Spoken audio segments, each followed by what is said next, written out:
اللہ اکبر اللہ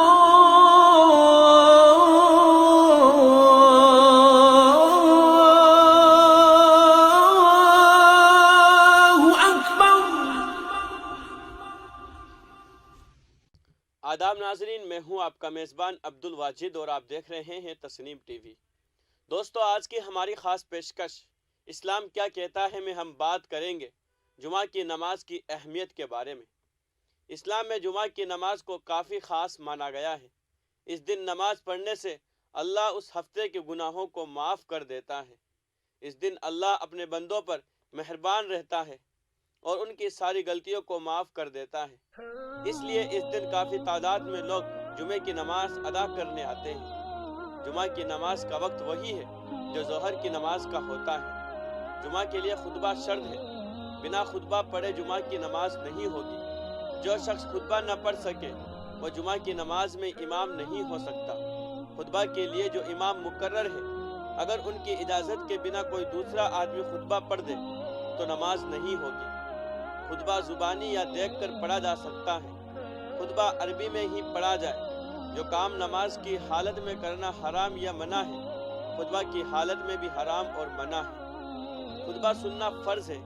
اگر آواز نہ پہنچے تو بھی خاموش رہنا اور خطبہ کی طرف دھیان رکھنا واجب ہے۔ خطبے کے دوران ادھر ادھر گردن پھیر کر دیکھنا گناہ ہے۔ خطبے میں سرکار کا نام آئے تو انگوٹھے نہ چومے بلکہ دل ہی دل میں درود شریف پڑھے۔ امام خطبہ پڑھ رہا ہو تو کوئی وظیفہ پڑھنا جائز نہیں۔ جمعہ کا خطبہ نماز سے پہلے پڑھنا فرض ہے۔ اگر بعد میں پڑھا تو نماز نہیں ہوگی۔ جمعے کی نماز میں کل 14 رکعت ہوتی ہے، جو اس طرح ہوتی ہے: 4 سنت جو ہمیں پڑھنی ہوتی ہے، جو فرض نماز سے پہلے پڑھی جاتی ہے، اس کے بعد 2 فرض جو امام صاحب پڑھاتے ہیں، اس کے بعد 4 سنت، پھر 2 سنت اور 2 نفل جسے ہمیں فرض نماز کے بعد پڑھنا ہوتا ہے۔ اس طرح 14 رکعت پڑھی جاتی ہے۔ جمعہ کی نماز ہو جانے کے بعد جمعہ یا ظہر کی دوسری جماعت نہیں ہو سکتی۔ سب اپنی اپنی نماز اکیلے اکیلے پڑھیں۔ ایک مسجد میں 2 جمعہ نہیں ہو سکتے۔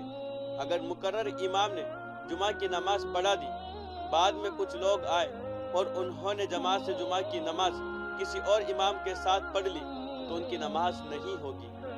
اگر اس کی وجہ سے نماز پہلے نہ پڑھا تو بعد میں سنت کی نیت سے پڑھے۔ جمعہ کے دن دیا ہوا 1 روپیہ صدقہ باقی دنوں میں دیے ہوئے 1000 روپے صدقے کے برابر ہے۔ جمعہ کے دن پڑھی ہوئی 2 رکعت نماز باقی دنوں میں پڑھی ہوئی 1000 رکعت کے برابر ہے۔ جمعہ کے دن کی گئی نیکی 70 گنا نیکی کے برابر ہوتی ہے۔ اس لیے ہم سبھی کو جمعہ کی نماز بلکہ ہر نماز پابندی سے پڑھنی چاہیے۔ آج کی اس خاص پیشکش میں بس اتنا ہی۔ اگلے ایپیسوڈ میں پھر حاضر ہوں گے اسلام سے متعلق کوئی اور معلومات کو لے کر۔ تب تک کے لیے دیکھتے رہیے تسنیم ٹی وی، آپ کے میزبان عبد الواجد کے ساتھ۔ اللہ حافظ۔